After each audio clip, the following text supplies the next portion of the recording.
Welcome to Randy's Old Time Radio Shows. Step back with us into the classroom radios of 1950, when the University of Minnesota's Minnesota School of the Air brought children tales both classic and curious. Today's story comes from the series Old Tales and New, a short drama meant to spark imagination while teaching a lesson. Now, settle in, let the dial carry you back, and enjoy the show just as students did more than 70 years ago. Look what we found.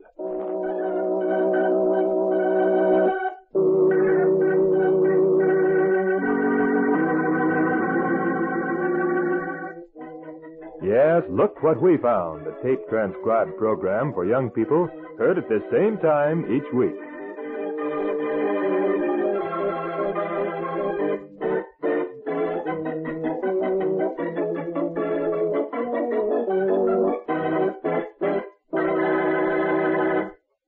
And today, well, look what we found, a lighthouse keeper.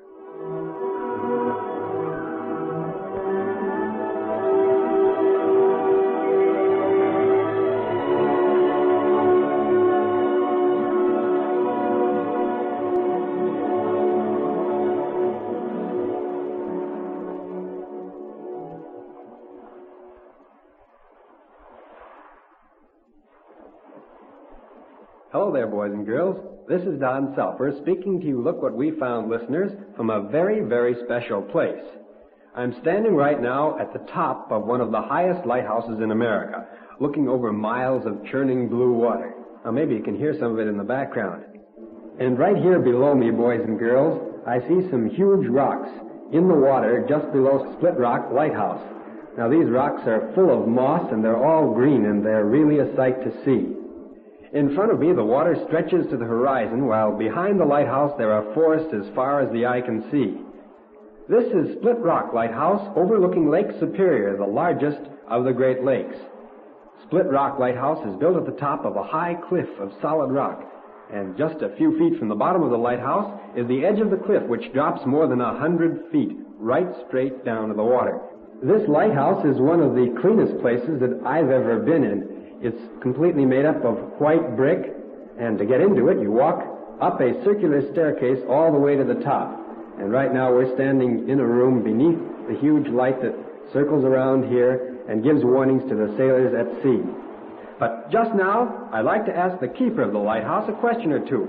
His name is Mr. Bennett. So, Mr. Bennett, would you tell us how high is Split Rock Lighthouse? Split Rock Lighthouse is 178 feet above low water. It is one of the highest in America, then? It's one of the highest in America. Mm-hmm. I understand that some of the most powerful lights can be seen as far as 100 miles out to sea by sailors up in the masts. Now, that's a pretty bright light. Just how far can the light from here be seen? Well, it's been reported seen 60 miles from here. 60 miles? 60 miles. That's some distance. Okay, now, Mr. Bennett, could you tell us why Split Rock was built at this point? Well, it was built here because of the height above water, and it would raise the light up high so that it could be seen a long distance. And it's also to keep the boats off of the shore that travel along the shore here during stormy weather. And the magnetic compasses they used in the early days were affected by the iron ore and mineral deposits all along the shore. And so they needed a lighthouse up here to keep the boats on the right track. When was this lighthouse built? This lighthouse was built in 1910. Well, now, is the light in use all year around here? The lighthouse is not used during the winter time, from about the middle of December until 1st of April. That's because the harbors are froze up and the Sioux locks, the outlet to Lake Superior, froze.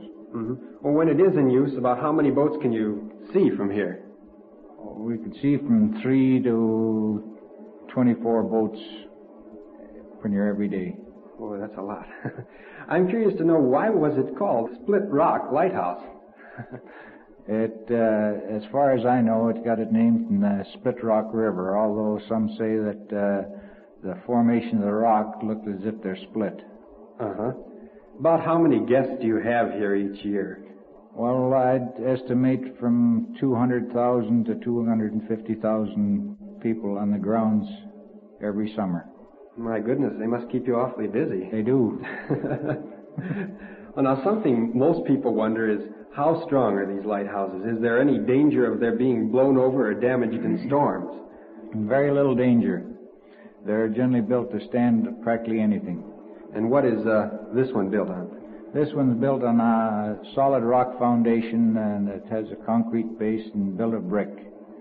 The wind wouldn't have much chance of blowing this over. No, it wouldn't blow it over. Well, now, how is the base constructed for those lighthouses that are built out in harbors, away from shore? Well, as a general rule, if they can, they're built on solid rock, or if they're made out of cribs, they're anchored to either to the ground or the rock in underneath the water, so that they can't be washed away. I understand that lighthouses were first built in Egypt about 2,000 years ago, and at that time they were just platforms that were raised on shore, and coal or wood was burned to give off light for sailors. Well, right now we're standing under the light in the lighthouse here. Could you tell me what this light is like? Well, this light is lit by electricity. It has a 1,000-watt bulb in it. That's awfully strong. That gives the light. Boys and girls, we'll try to describe this light, which we're standing beneath right now. First, in the middle is a huge bulb. It looks probably something like the ones you've got in your lamp at home, but this one is a lot bigger. And this light is surrounded on either side by huge glass plates. They're called lenses, and they have about 150 prisms pieced together. And these lenses, I'd say, are about 3 inches thick and stand 6 feet tall. Now, this light is on a revolving mechanism here that swings around and sends its lights out to the ships at sea. Now, I'm going to ask Mr. Bennett just how often this light does flash. Well, this light flashes every 10 seconds. And the whole lens floats on mercury. There's no bearings, and it's driven by an electric motor that keeps the lens revolving so that it's a steady flash every 10 seconds. I see. Now, what should happen if your electric power supply should fail? Well, we have a small generator that would start automatically as soon as the power failed. It's within 10 seconds after the power's off while the generator starts. So that keeps the light constantly going all the time. But all you'll see is a blink in between. Well, that certainly is an efficient method then. Suppose I was out on a boat looking at this lighthouse. So how would I be able to tell the difference between this one and others by the light? Well, every lighthouse has different characteristics, different flash. Some burn steady, some are flashing, some are group flashing lights, and some have different colors, as red and white. Some are blue. And this light is a flash, and there are some that are steady beams. Is that right? Yeah, that's right. Well, to go back into history again, Mr. Bennett, where was the first lighthouse in the United States built? The first lighthouse was built in Boston in 1716. Well, now, Mr. Bennett, what does the Coast Guard use in areas where lighthouses just can't be built because it's too dangerous? Well, they use lightships where a lighthouse can't be built. Well, what are they like? Well, they're a ship with, they have a light on their mast, acts as a lighthouse, and they have fog signal equipment and radio beacon equipment that corresponds with anything built on a crib or on shore. Are there many of them now in the United States? Well, as far as I know, there's 1 or 2 on the Great Lakes, and there's several along the Atlantic Ocean. Who has charge of the lighthouses in the United States? All the lighthouses in the United States come under the United States Coast Guard. Okay, and now I'm going to ask you a few personal questions. How long have you been a lighthouse keeper yourself? Well, I've 26 years of lighthouse and Coast Guard time. Mm-hmm. And as far as that goes, have about 49 years altogether, as I was born and raised in a lighthouse. Well, that's very fine. Then you must have been around one all your life. Well, practically all, in one or around one, practically all my life. Well, what are your duties here on this lighthouse? And what do you have to know to be a lighthouse keeper? Well, you have to be a jack of all trades, and you have to know how to repair machinery, drive a truck, and do carpenter work, pipe fitting, plumbing, and you even have to know how to cook. On isolated stations, why, you have to be able to cook in order to eat. Now, Mr. Bennett, are you the only one on duty at the lighthouse here? No, I'm not the only one. There are two other men besides myself. There's three of us light keepers on duty 24 hours a day. Do you all work at the same time? No, we have shifts. We stand watch at night, 6-hour watches every night. And you split up the work then? We split up the work between the three of us. Well, it seems that you have a pretty exciting job here, Mr. Bennett. Now, if I wanted to become a lighthouse keeper, how could I do it? Well, the only way you can become a lighthouse keeper now is enlist in the U.S. Coast Guard, in the United States Coast Guard, yes. And apply for, after your boot training, apply for aids to navigation school, and they'll put you through school, and after you're through, you had your schooling, they'll assign you to lighthouse duty. Mm-hmm. Has anything ever happened here at Split Rock, or at any time that you can remember, that was rather exciting or unusual for you? Well, there hasn't anything happened here since I've been here, unusual. Although years ago, either a year or two after the place was placed in commission, there was a steamer went aground about 2 miles east of this place. I see. Well, now, what other safety devices are there for warning sailors? For instance, if they couldn't see your light in a snowstorm or in a fog, or what do you do then? Well, in fog, we use the fog signal. And then this light doesn't have them, but other lights have radio telephones and radio beacon equipment to guide the boats. Now, when foghorns are used in stormy weather, how can a ship that's out at sea tell which lighthouse is sending out the signal?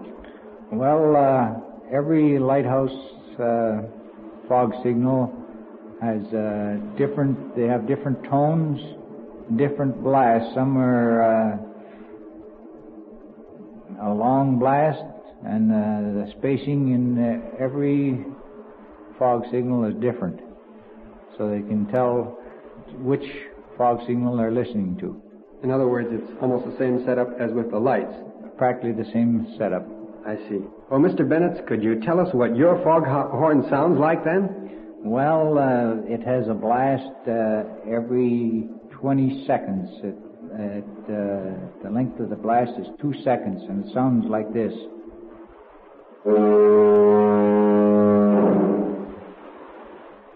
Because of these devices, because of more than 2,000 lighthouses, harbor lights, and warning beacons, and because of men like you, Mr. Bennett, constantly on the job of protecting the men on the ships at sea, well, they can feel safe from the dangers unseen in the waters all along our shores. Well, thank you, Mr. Bennett, and goodbye, boys and girls.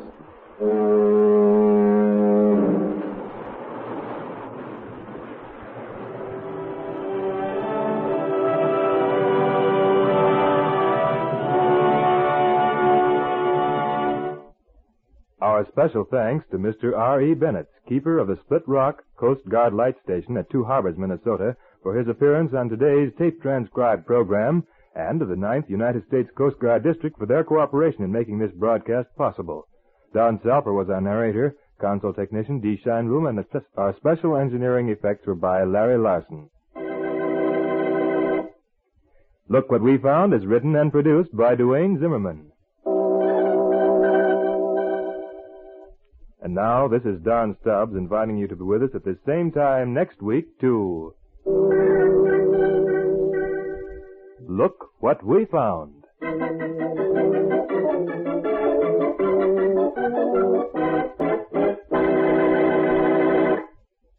This has been a Minnesota School of the Air presentation. Well, folks, that's all for this episode here on Randy's Old Time Radio Shows.